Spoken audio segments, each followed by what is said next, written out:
এই জবের দানা পরিমাণ ইমানের এত দাম, এত দাম। আল্লাহ রব্বুল আলামিন এতটুকু ইমানের বদৌলতে সে যদি জাহান্নামীও হয়, একটা সময় আল্লাহ তাআলা তাকে জান্নাত দিয়ে দিবে।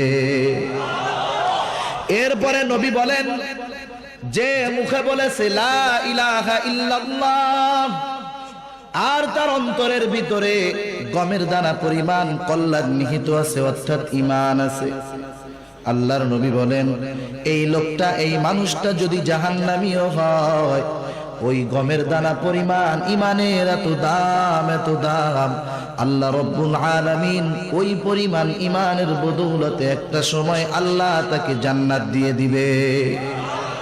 তারপরে আমার আপনার নবী বলেন, যে মুখে বলেছে লা ইলাহা ইল্লাল্লাহ আর তার অন্তরের ভিতরে অনুপরিমাণ